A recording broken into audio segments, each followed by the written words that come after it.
Hi everyone, welcome back to pattern printing programs. మనం part 1 and part 2 వీడియోస్లో చూసాం.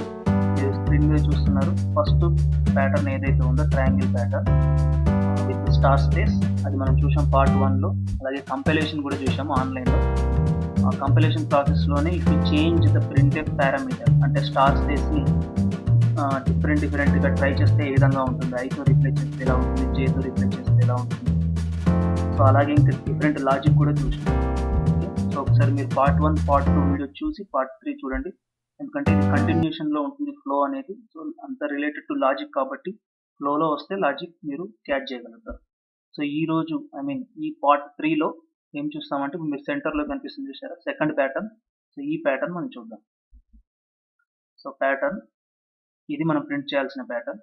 So మీకు స్టార్టింగ్ నుంచి చెప్తున్నాను, ప్యాటర్న్ ప్రింటింగ్లో ఫస్ట్ స్టెప్ ఏం చేయాలంటే అవుటర్ లూప్ ఇటరేషన్స్ని క్యాలిక్యులేట్ చేయాలి. అవుటర్ లూప్ ఇటరేషన్స్ అంటే సింపుల్గా ఏదైతే మనం ప్యాటర్న్ ప్రింట్ చేయాలనుకుంటున్నామో ఆ ప్యాటర్న్లో ఎన్ని నెంబర్ ఆఫ్ రోస్ ఉన్నాయి, ఎన్ని నెంబర్ ఆఫ్ లైన్స్ ఉన్నాయని చూడాలి. ఎన్ని నెంబర్ ఆఫ్ లైన్స్ మనం ప్రింట్ చేయాలనుకుంటున్నాం, నెంబర్ ఆఫ్ లైన్స్ అనేది అవుటర్ లూప్ అవుతుంది.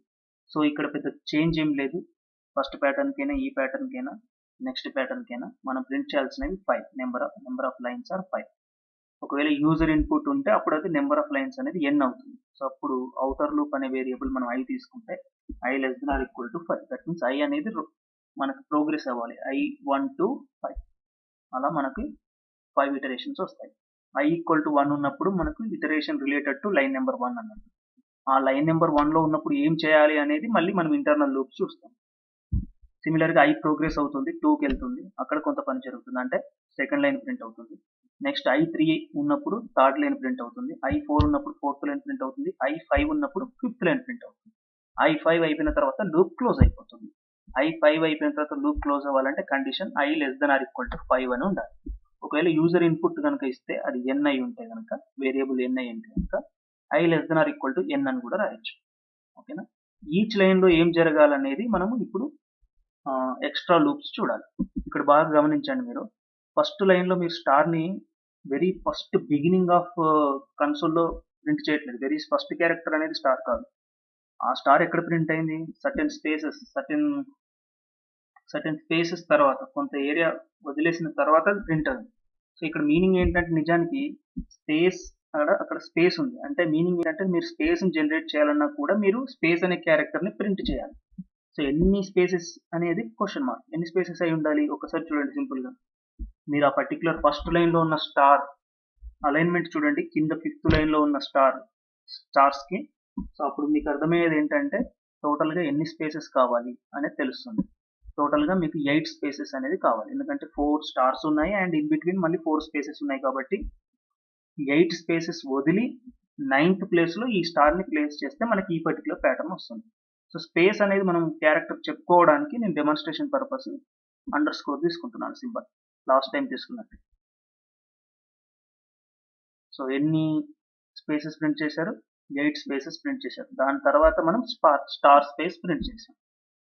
సెకండ్ లైన్కి వచ్చాను. సెకండ్ లైన్లో ఎన్ని స్పేసెస్ కావాలి, ఫస్ట్ 6 స్పేసెస్ కావాలి.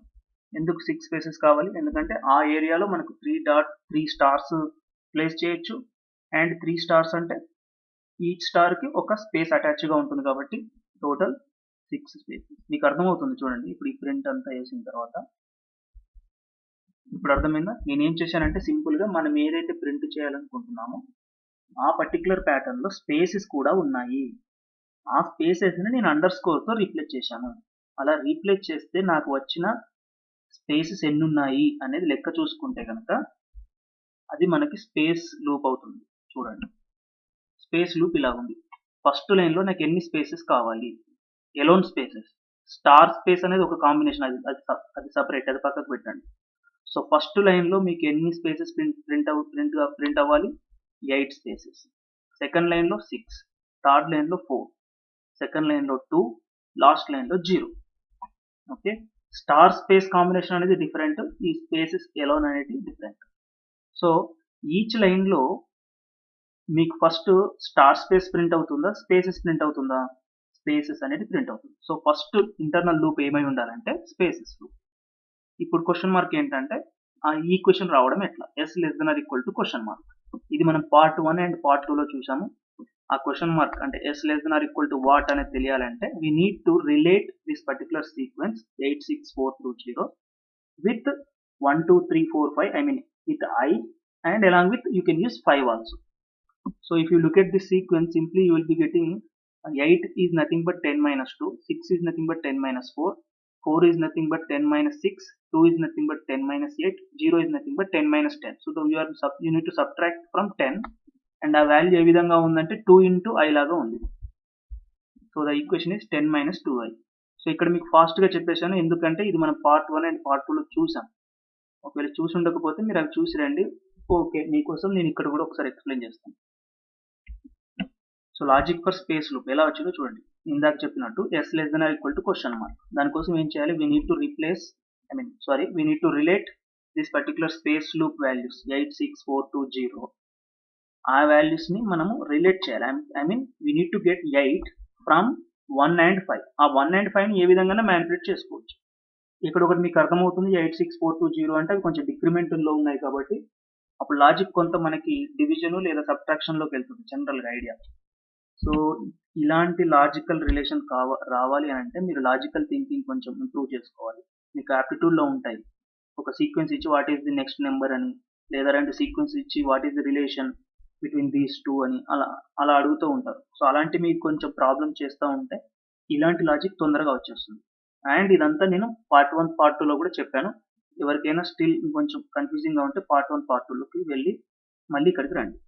సో ఇక్కడైతే ఇప్పుడు చూపించగలుగుతాం చూడండి. I can get 8 as 10 minus 2, 6 as 10 minus 4, so like that 0 as 10 minus 10. So అన్నిట్లలో కూడా 10 అనేది constant. Let us indicate constant with white colour. 10 ని నేను 5తో రిలేట్ చేయొచ్చు, 5 into 2 అని. ఇక్కడ కాన్స్టెంట్ కాబట్టి 10 అలాగే ఉంచుకున్నాను. ఒకవేళ ఇన్ కేస్ మనం రియల్ టైం ప్రోగ్రామింగ్కి వెళ్ళాల్సి వస్తే యూజర్ని ఇన్పుట్ అడుగుతాము. అప్పుడు యూజర్ ఇచ్చిన ఇన్పుట్ n అవుతుంది, స్మాల్ n into 2 అనాలి. ఇక్కడ జనరల్గా 5 into 2. ఇక్కడ ఒక ఫిక్స్డ్ ప్యాటర్న్ ప్రింట్ చేస్తున్నాం కాబట్టి 5 into 2 రాసినా 10 రాసినా ఒకటే. రియల్ టైంకి వెళ్తే n into 2 అని రాసుకోవచ్చు. అది ఒకటి. తర్వాత మైనస్ ఏం రాసాను చూడండి, 2 4 6 8 10. 2 4 6 8 10 ని ఇప్పుడు నేను ఐతో రిలేట్ చేయాలి. ఇలాంటి రిలేషన్లే పార్ట్ 1 పార్ట్ 2లో చూసాం. 2 4 6 8 10 ఎలా రిలేట్ చేయొచ్చు, సింపుల్గా చూస్తేనే తెలిసిపోతుంది చూడండి. I into 2 చేస్తే నీకు ఈ 2 4 6 8 10 వస్తుంది చూడండి. 1 into 2 2, 2 into 2 4, 3 into 2 6, 4 into 2 8, 5 into 2 10. అంటే ఈ విధంగా రాసుకోవచ్చు. అంటే ఇప్పుడు నేను ఏం రిప్లేస్ చేయొచ్చు, మొత్తం ఇది ఒక జనరలైజ్డ్ ఈక్వేషన్ గా ఐతో రిప్లేస్ చేశాను. 10 minus 2 into I. సో అందుకే మీకు s less than or equal to 10 minus 2i అలా వచ్చింది. ఓకేనా, ఇక్కడ కొంచెం ఆలోచించవచ్చు మీరు. 10 minus 2i ఏదైతే ఈక్వేషన్ ఉందో అందులో నుంచి మీరు 2 కామన్ తీస్తే 2 of 5 minus i అని వస్తుంది. ఇది మ్యాథమెటికల్ గా, బట్ అక్కడ మీరు ఇక్కడ అబ్జర్వ్ చేయొచ్చు సింపుల్ గా 86420 అని ఎందుకు రాసాం మనం. ఫస్ట్ లైన్ లో నాకు 8 స్పేసెస్ ప్రింట్ అవ్వాలి అని అనుకుంటున్నావు కాబట్టి 8 అని రాస్తున్నాం. అంటే ఆ స్పేస్ లూప్ అన్నది 8 టైమ్స్ రొటేట్ అవ్వాలి. ఓకే, ఆ పర్టికులర్ ఫర్ బాడీలో నేను ప్రింట్ఎఫ్ అనే ఫంక్షన్ రాస్తాను, అందులో ఒక స్పేస్ ప్రింట్ చేస్తాను. అది మీనింగ్. అంటే ఇప్పుడు ఏంటి స్టేట్మెంట్ అంటే సమ్మరీ ఎలా ఉంటుందంటే, ఆ ఇంటర్నల్ లూప్ అనేది స్పేస్ లూప్ అనేది 8 టైమ్స్ రొటేట్ అవ్వాలి. ఈచ్ టైమ్ రొటేషన్ కి, అంటే ఫర్ ఈచ్ రొటేషన్ కి నేను ఒక స్పేస్ ప్రింట్ చేస్తాను. అంటే 8 రొటేషన్స్ అవుతాయి, 8 స్పేసెస్ ప్రింట్ చేస్తాను. సిమిలర్ గా సెకండ్ లైన్ లో 6 రొటేషన్స్ అవుతుంది, ఎవ్రీ రొటేషన్ కి ఒక స్పేస్ ప్రింట్ అవుతుంది. మీరు ఇది బాగా అబ్జర్వ్ చేస్తే అన్ని కూడా ఈవెన్ నెంబర్స్, మల్టిపుల్ ఆఫ్ 2 రాయొచ్చు. అంటే దాని మీనింగ్ ఏంటంటే, ఇన్స్టెడ్ ఆఫ్ మనం ప్రతిసారి 8 రొటేషన్స్ తిరుగుతూ ఈచ్ టైం ఒక స్పేస్ ప్రింట్ చేసే బదులు 4 టైమ్స్ రొటేట్ అయ్యి ఈచ్ టైం 2 స్పేసెస్ కూడా ప్రింట్ చేయొచ్చు కదా. ఓకేనా, ఎందుకంటే ప్రింట్ చేయాల్సింది ఒకటే స్పేస్ కాబట్టి 8 టైమ్స్ రొటేట్ అవుతూ ఈచ్ టైం 1 స్పేస్ ప్రింట్ చేసే బదులు 4 టైమ్స్ రొటేట్ అయ్యి ఈచ్ రొటేషన్ లో 2 స్పేసెస్ ప్రింట్ చేస్తే సరిపోతుంది కదా. అదేమో మ్యాథమెటికల్ గా మనకు చూస్తే అర్థమైపోతుంది. 2 కామన్ తీసాము అంటే మీనింగ్ అది అన్నట్టు. అంటే ఇప్పుడు ఏం చేయాలి, వీటిని బై 2 చేస్తే అయిపోతుంది. సో అప్పుడు వచ్చే లాజిక్ 4 3 2 1 0. అక్కడ మీరు 2 తీసేయచ్చు. అంటే దాన్ని సింపుల్ గా చెప్పాలంటే మీకు సమ్మరీ 8 టైమ్స్ రొటేట్ అవుతూ 8 స్పేసెస్ ఇండివిజువల్గా ప్రింట్ చేసేదానికంటే, అంటే ఈచ్ రొటేషన్కి ఒక స్పేస్ ప్రింట్ చేసేదానికంటే 4 టైమ్స్ రొటేట్ అయ్యి ఈచ్ టైం 2 స్పేసెస్ ప్రింట్ చేస్తే బెటర్. ఓకే, ఇది కొంచెం మోర్ డీప్గా వెళ్తున్నప్పుడు డిజైన్ ఆఫ్ అల్గారిథమ్స్లో ఇలాంటి కన్సిడరేషన్ ఉంటాయి. టైం కాంప్లెక్సిటీ అని డిఫరెంట్గా ఉంటాయి. బట్ లాజికల్గానే మీరు ఎక్కువగా ఆలోచించండి, అప్పుడు అది ఈజీగా తెలిసిపోతుంది. ఆ టైం కాంప్లెక్సిటీ అంటే ఏంటి అనేది అది ఈజీగా తెలిసిపోతుంది. ఓకేనా, ఇప్పుడు అదంతా అనవసరం. ఇప్పుడు ఇది లాజిక్ ఒకటే చూడండి. సో ఇది ఒక లూప్. ఓకే, ఈచ్ లైన్లో స్పేస్ ప్రింట్ చేసిన తర్వాత నెక్స్ట్ ఏం ప్రింట్ చేయాలి? ఆబ్వియస్గా స్టార్ స్పేస్ కాంబినేషన్ ప్రింట్ చేయాలి. ఫస్ట్ లైన్లో స్టార్ స్పేస్ కాంబినేషన్ ఒకటి ఉంటుంది, మనం మొన్న చూసాము, ఇప్పుడు కూడా లాస్ట్ వీడియోలో చూసాము. సెకండ్ దాంట్లో star space, so 2 3, so as usual 1 2 3 4 5. ఇది దేన్ని ఫాలో అవుతుంది? ఐని ఫాలో అవుతుంది. So j ≤ I. ఓకేనా, సో ఇంతకు ముందు ఈ స్పేస్ లూప్ అనేది లేదు, ఎందుకంటే ఇంతకు ముందు ఉన్న ప్యాటర్న్ లో స్పేస్ ప్రింటింగ్ అవసరం రాలేదు. ఇప్పుడు ఆ అవసరం వచ్చింది అంతే.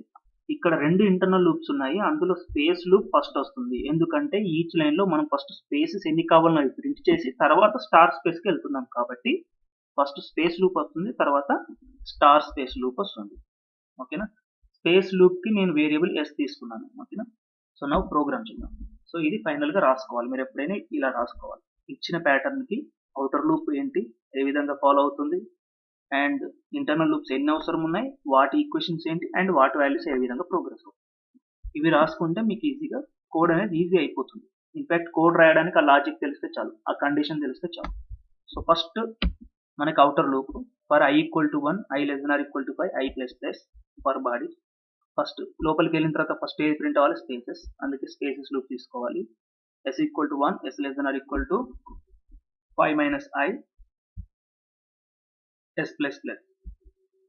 సో నెక్స్ట్ ఏం ప్రింట్ చేయాలి? ఇక్కడ printf. ఇక్కడ బాగా చూడండి, అక్కడ నేను ఎన్ని 2 స్పేసెస్ ఇచ్చాను.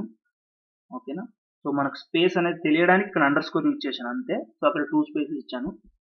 printf లో 2 స్పేసెస్ ఉన్నాయి. For j = 1, j ≤ I, j++. ఇందులో printf స్టార్ స్పేస్. అండ్ ఇప్పటికీ ఒక లైన్ అయిపోయింది. ఫస్ట్ లైన్ లో ఎన్ని కావాలో అన్ని స్పేసెస్ ప్రింట్ చేసాము, దాని తర్వాత స్టార్ స్పేస్ ప్రింట్ చేసాము, తర్వాత సెకండ్ లైన్కి వెళ్ళాలి అంటే printf/n. తర్వాత i = 2 తో రొటేట్ అవుతావు, i = 5 తో రొటేట్ అవుతారు, అట్లా 5 లైన్స్ ప్రింట్ అయిపోతాయి. ఇది లాజిక్. సో ఇంకొంచెం ఇంకా బెటర్గా అర్థం చేసుకోవాలనుకుంటే ఇప్పుడు దీన్ని రివర్స్ లో చూద్దాం. సింపుల్, మీరు ఇక్కడ ఏదైతే i వాల్యూ ఉంటుందో i వాల్యూ తీసుకున్నప్పుడు లోపల ఏ వాల్యూస్ వస్తున్నాయి, అది ఆటోమేటిక్గా ఇక్కడ ఉన్నదే అది. వెనెవర్ i = 1, ఆ స్క్రీన్ మీద చూడండి, ఫస్ట్ రో ఏముంది, i = 1 ఉంటే s అనేది 4 తో స్టార్ట్ అవుతుంది. ఫస్ట్ s అనేది 4 అవుతుంది, j అనేది 1. In the condition. Okay, so చూడండి, జాగ్రత్తగా చూడండి, నేను i = 1 తో రీప్లేస్ చేశాను ఈక్వేషన్ లో, కోడ్ లో. అండ్ స్పేస్ లూప్ ని నేను red colour, somewhat orange colour తో ఇండికేట్ చేశాను. ఏం లేదండి, మనం ఆల్రెడీ అయిపోయింది, దాని విత్ లాజిక్ మీకు అర్థమై ఉంటుంది అనుకుంటున్నాను. ఇంకొంచెం రివర్స్ ఇంజనీరింగ్ లాగా చూస్తున్నాం, మళ్ళీ ప్రాపర్ గా ప్రింట్ అవుతుందా లేదా. సో ఇప్పుడు చూడండి, సింపుల్ గా s <= 5 - 1, j <= 1. ఐని రీప్లేస్ చేశాను 1 తోటి, ఎందుకంటే నేను స్టార్టింగ్ లో ఉన్నాను ఇప్పుడు. సో కండిషన్ ఏమైంది, s <= 4, ఇది j <= 1. సో ఇప్పుడు ఫస్ట్ ఫర్ లూప్ చూడండి, ఆరెంజ్ కలర్ లో ఉంది, s = 1, s <= 4, s++. అంటే ఎన్ని టైమ్స్ రొటేట్ అవుతుంది? 4 టైమ్స్ రొటేట్ అవుతుంది. అండ్ లోపల ఏం ప్రింట్ అవుతుంది? స్పేస్ అంటే 2 స్పేసెస్ ప్రింట్ అవ్వాలి ఈచ్ రొటేషన్ కి. ఎన్ని టైమ్స్ రొటేట్ అవుతుంది అన్నాను? 4 times. 4 × 2 8 spaces. Okay, 8 spaces print అవుతాయి ఆ ఫర్ లూప్ తోటి. నెక్స్ట్ మళ్ళీ నార్మల్ ఎల్లో కలర్ తోటి మీకు నెక్స్ట్ ఫర్ లూప్ ఏం చెప్తుంది? j = 1, j <= 1, j++. అంటే ఇది ఎన్ని టైమ్స్ రిపీట్ అవుతుంది? ఓన్లీ 1 టైం రిపీట్ అవుతుంది. j = 1 ట్రూ అయింది, printf స్టార్ స్పేస్ ప్రింట్ అయింది. నెక్స్ట్ j అనేది +1 అవుతుంది, అంటే 2 అవుతుంది. 2 ఈజ్ నాట్ <= 1, కండిషన్ ఫాల్స్ అయిపోతుంది, బయటకు వచ్చేస్తుంది. అంటే i = 1 ఉన్నప్పుడు మీరు 8 స్పేసెస్ ప్రింట్ చేసిన తర్వాత ఒక స్టార్ స్పేస్ ప్రింట్ చేశారు, అండ్ దాని తర్వాత printf/n అన్నారు, అంటే నెక్స్ట్ లైన్ లో వచ్చి ఉన్నారు. చూడండి, ఓకేనా, వచ్చి నెక్స్ట్ లైన్ లో ఉన్నారు. ఇప్పుడు నెక్స్ట్ లైన్ లో ఉన్నప్పుడు i ఎంత? 2, అండ్ s రేంజ్ ఎంత అవుతుంది? 3. j <= రేంజ్ ఎంత అవుతుంది? 2, ఎందుకంటే i = 2 కాబట్టి ఆ వాల్యూస్ తో రీప్లేస్ చేశాను. నెక్స్ట్ చూడండి, అక్కడ s <= 3 ఉంది కాబట్టి 3 టైమ్స్ రొటేట్ అవుతుంది. 3 × 2 6 కాబట్టి 6 స్పేసెస్ ప్రింట్ అయ్యాయి. తర్వాత ఇది 2 j less than or equal 2 ఉంది కాబట్టి 1 తో స్టార్ట్ అయ్యాం కాబట్టి 2 స్టార్ స్పేసెస్. నెక్స్ట్ ఎలా ఉంటుంది 3 to 3. సో మనకి 3 to 3 కాబట్టి 2 into 2 4. తర్వాత i equal to 3 కాబట్టి మనకి నెక్స్ట్ i equal to 4 ఉన్నప్పుడు 1 4. 1 4 అంటే ఓన్లీ 2 స్పేసెస్, దాని తర్వాత 4 స్టార్ స్పేస్ కాంబినేషన్స్. దాని తర్వాత చూడండి ఇక్కడ s equal to 1, s less than or equal to 0. అది ట్రూ ఆ ఫాల్సా? ఫాల్స్. సో అంటే మీరు ఆ ఫస్ట్ ఫర్ లూప్ లోకి వెళ్తారా? వెళ్ళరు. సో అక్కడ ఏమీ ఎగ్జిక్యూట్ అవ్వదు, అంటే ఎలాంటి స్పేస్ ఎగ్జిక్యూట్ అవ్వదు. ఇంకా ఎగ్జిక్యూట్ అయ్యే ఫర్ లూప్ ఎవరు? Second for loop. ఏంటది? j equal to 1 and j less than or equal to 5 అంటే 5 టైమ్స్ రొటేట్ అవుతుంది. ఈచ్ టైం ఏం ప్రింట్ చేయాలి? Star space. అట్లా 5 స్టార్ స్పేస్లు ప్రింట్ అవుతుంది. డన్. రైట్. సో ఇప్పుడు కొంచెం ఆలోచించండి, చిన్న లాజిక్. ఈ printf ఫంక్షన్ ని బాగా అబ్జర్వ్ చేయండి. ఫస్ట్ ఫర్ లూప్ లో ఉన్నది ఎన్ని స్పేసెస్ ప్రింట్ చేస్తున్నాము? 2 స్పేసెస్ ప్రింట్ చేస్తున్నాము. ఒకవేళ ఒకటే స్పేస్ ప్రింట్ చేస్తే ఏమవుతుంది? కొంచెం థింక్ చేయండి. 2 స్పేసెస్ ఉంటే ఇలా ప్రింట్ అయింది, 1 స్పేస్ ఉంటే ఏమవుతుంది? సింపుల్. ఈచ్ రొటేషన్ కి ఇందాక 2 స్పేసెస్ ప్రింట్ అవుతుందని కన్సిడర్ చేశారు. అంటే 4 s less than or equal to 4 ఏదైతే కండిషన్ తీసుకున్నారో అప్పుడు ఎన్ని స్పేసెస్ ప్రింట్ చేశారు? 4 into 2 8 స్పేసెస్ ప్రింట్ చేశారు ఫస్ట్ లైన్ లో. ఇప్పుడు ఏమంటున్నానంటే ఆ printf లో ఓన్లీ 1 స్పేసే వాడదాము అని చెప్తున్నాను. అప్పుడు ఎన్ని ప్రింట్ అవ్వాలి? ఎన్ని రొటేషన్స్ ఉంటే అన్ని, అంటే 4 రొటేషన్స్ ఉంటే 4 అవుతాయి. ఇంతకుముందు 4 into 2, ఇప్పుడు 4 into 1. సో ఇప్పుడు నాకు తెలిసి మీకు లాజిక్ వచ్చి ఉండొచ్చు. ఏమవుతుందో చూద్దామా? చూడండి. ఫస్ట్ లైన్ లో s less than or equal to 4 కాబట్టి 4 స్పేసెస్ ప్రింట్ అయ్యాయి. నెక్స్ట్ 3 స్పేసెస్, తర్వాత 2 స్పేసెస్, తర్వాత 1 స్పేస్, తర్వాత 0 స్పేస్. మిగిలింది ఎలాగో ఉంది. మిగిలిన ఫర్ లూప్ ఏ విధమైన చేంజ్ లేదు. ఫస్ట్ ఒక స్టార్ స్పేస్, తర్వాత 2 స్టార్ స్పేస్లు, అది ఆ ఫ్లో అలాగే ఉంటుంది. బట్ ఇప్పుడు మీకు చూస్తే ఏమర్థమైంది చూడండి, సింపుల్ గా థర్డ్ ప్యాటర్న్ వచ్చేసింది. పిరమిడ్ ప్యాటర్న్ లాగా అనుకోండి. చూడండి. డన్. ఏం చేంజ్ చేసాం? లోపల ఒక స్పేస్ తీసేసాం, అంతే. సింపుల్. డన్. సో మనం ఈ విధంగా ఫస్ట్ ప్యాటర్న్ చూసాము, సెకండ్ ప్యాటర్న్ చూసాము, థర్డ్ ప్యాటర్న్ కూడా చూసేసాము. సో ఇక మీరు చేయాల్సింది ఏంటంటే ఫస్ట్ పార్ట్ 1 అండ్ పార్ట్ 2 లో మనము డిఫరెంట్ డిజిట్స్ అంటే ప్యాటర్న్ ఈ విధంగా ఫస్ట్ లైన్ లో 1 నుండి, తర్వాత 2 2, థర్డ్ లైన్ లో 3 3 3, ఫోర్త్ లైన్ లో 4 4 4 4, తర్వాత ఫిఫ్త్ లైన్ లో 5 5 5 అలాంటిది. ఇప్పుడు ప్యాటర్న్ తెలిసిపోయింది, అయిపోయింది. ఇక సింపుల్. ఇక మీకు కావాల్సింది ఏంటంటే ఆ printf ఫంక్షన్ లో ఏం మార్చాలి అనేది. అది ఆల్రెడీ మనం పార్ట్ 1 పార్ట్ 2 లో చూసాము. అక్కడ చూసి మీరు ప్రాక్టీస్ చేయండి. ఏదైనా డౌట్స్ ఉంటే కామెంట్ సెక్షన్ లో పెట్టండి. ఓకేనా? Thank you so much.